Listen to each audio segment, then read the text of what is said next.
Assalamualaikum warahmatullahi wabarakatuh.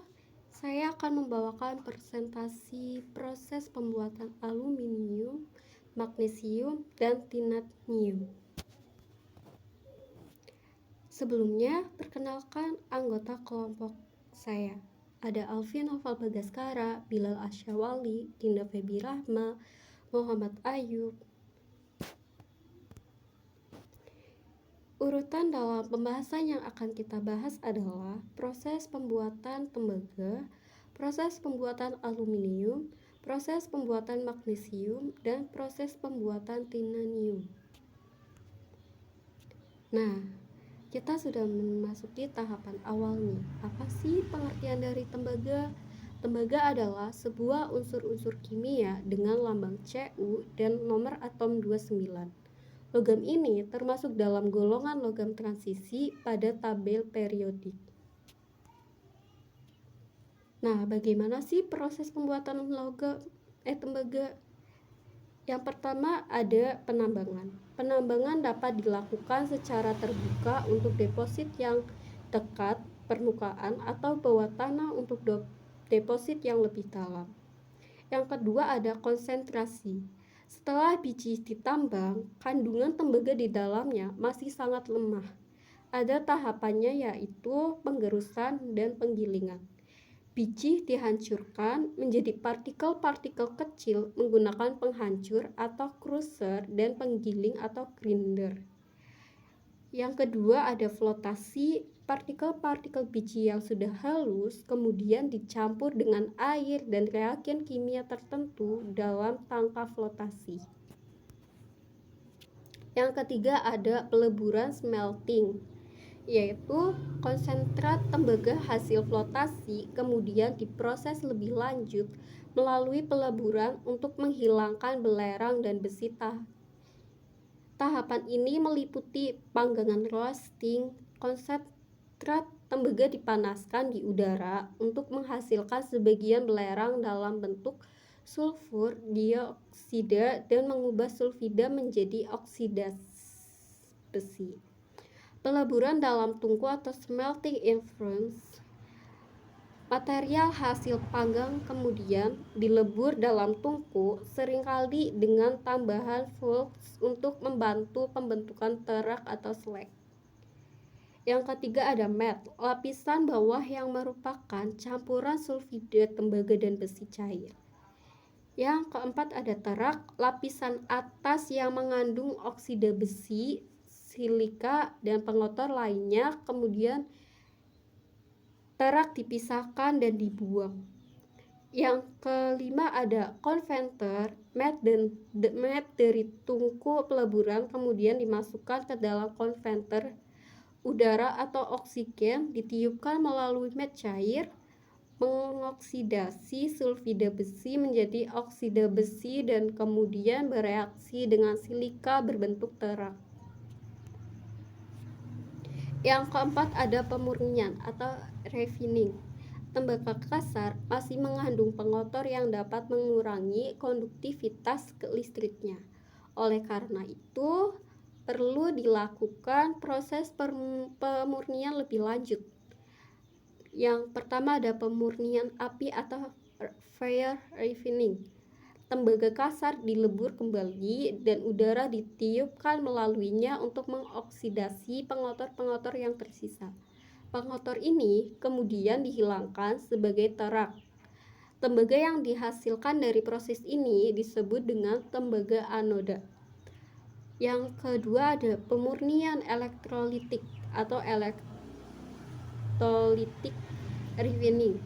Ini adalah metode utama untuk menghasilkan tembaga dengan kemurnian yang sangat tinggi, yaitu sekitar 99% atau lebih. Tembaga anoda ditempatkan sebagai anoda larut atau kutub positif dan lembaran tipis tembaga murni ditempatkan sebagai katoda atau kutub negatif dalam larutan elektrolit yang mengandung tembaga sulfat dan asam sulfat. Nah, kita udah masuk ke tahap pengertian aluminium atau pembuatan aluminium. Apa sih aluminium itu sendiri? Nah, aluminium adalah sebuah unsur kimia dengan lambang Al dan nomor atom 13. Ini adalah logam ringan berwarna perak keputihan yang sangat berlimpah di kerak bumi, menjadikannya logam terbanyak ketiga setelah oksigen dan silikon. Bagaimana sih proses pembuatan aluminium? Nah, proses pembuatan aluminium ada 2 tahapan utama, yaitu proses Bayer, pemurnian bauxit menjadi aluminium. Bauxit adalah biji utama aluminium berupa batuan sedimen yang kaya akan aluminium oksida hidrat.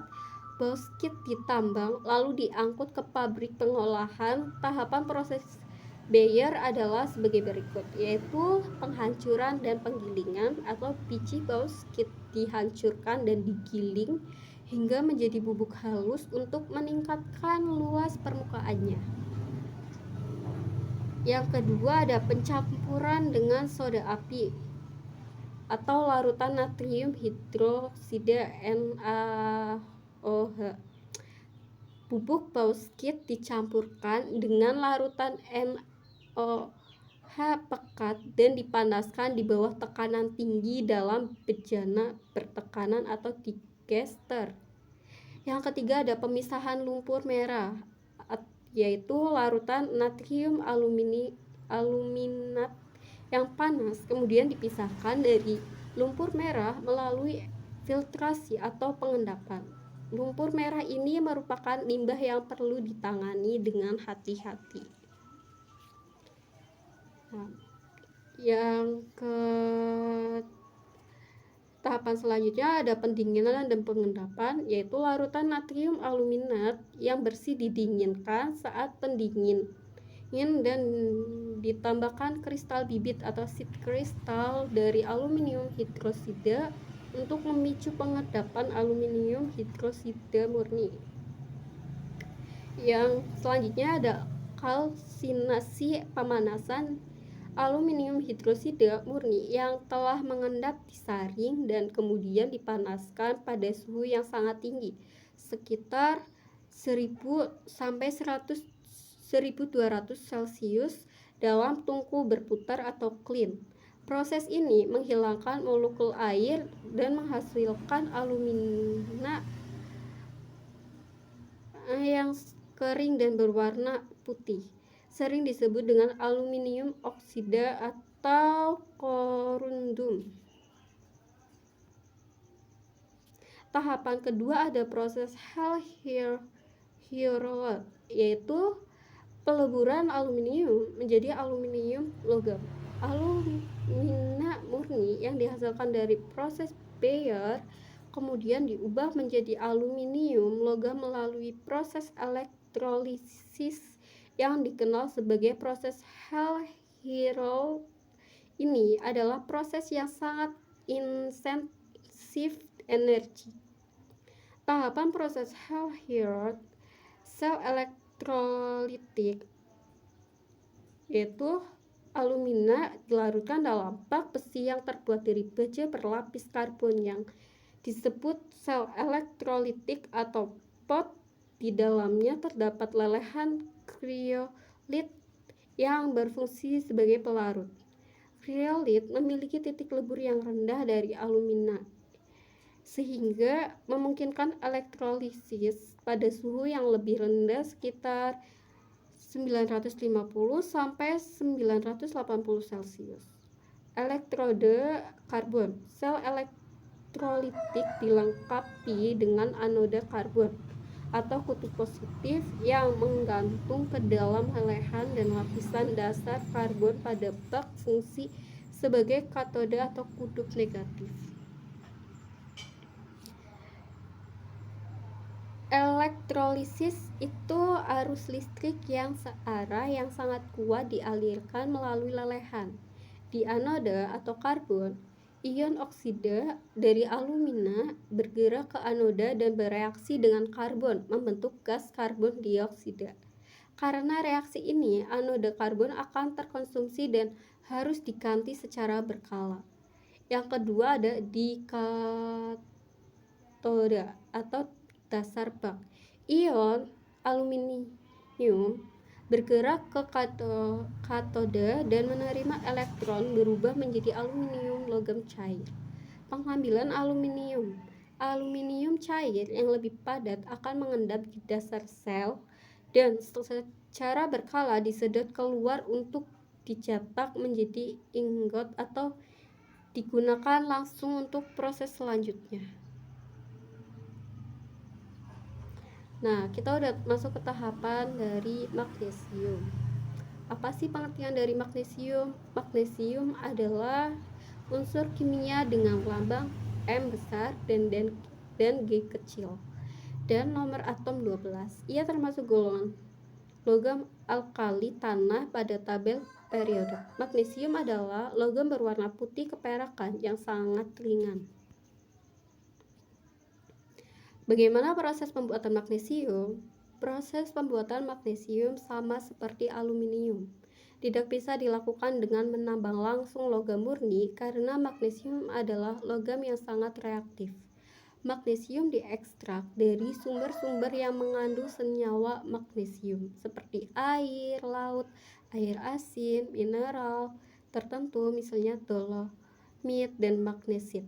Ada beberapa metode utama untuk memproduksi magnesium, tetapi yang paling dominan adalah proses elektrolisis. Leburan magnesium klorida sering disebut dengan proses Dow yang jika berasal dari air laut, dan proses Pitgeon, reduksi termal. Nah, metode 1 ada proses Dow atau elektrolisis magnesium klorida. Metode ini umum digunakan terutama di negara-negara dengan akses air laut dan endapan garam yang kaya, yaitu dari proses pengambilan magnesium dari sumber, pengendapan magnesium selanjutnya pengendapan magnesium hidroksida, air laut atau air asin dipompa dan direaksikan dengan kapur atau kalsium oksida atau dolomit yang dipanggang. Magnesium hidroksida yang tidak larut akan mengendap dan dipisahkan. Pembentukan magnesium klorida itu magnesium hidroksida yang telah dipisahkan kemudian direaksikan dengan asam klorida untuk membentuk larutan magnesium.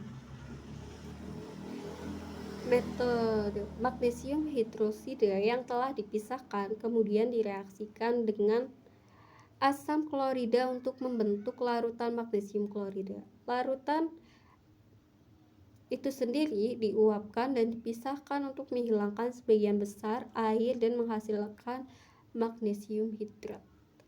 Dehidrasi magnesium klorida adalah magnesium klorida hidrat kemudian dipanaskan lebih lanjut atau dehidrasi untuk menghilangkan sisa air.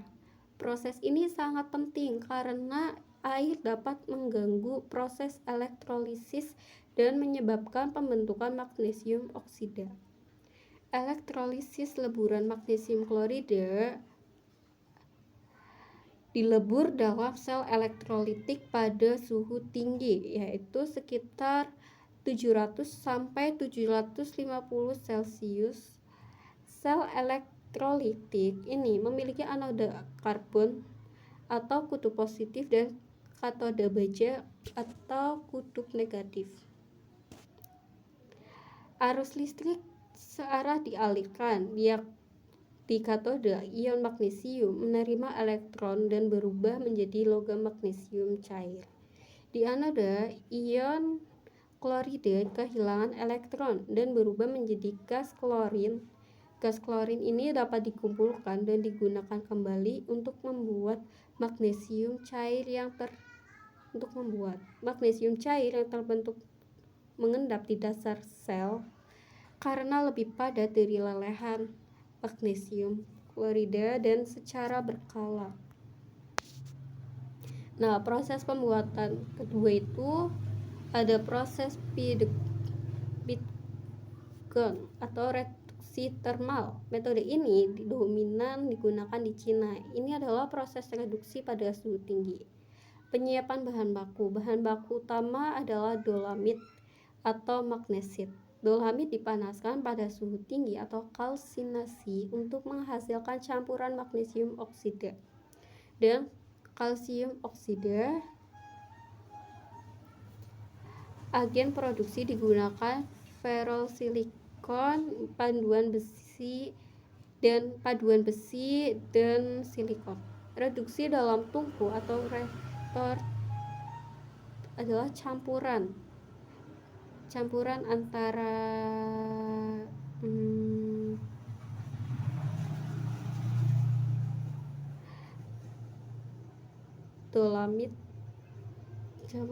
dolamit, magnesium oksida, kalsium oksida,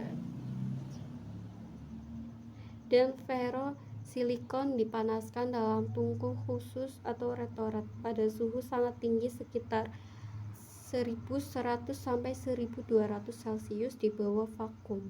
Pada suhu ini, silikon dari ferrosilikon akan mereduksi magnesium oksida menjadi uap magnesium.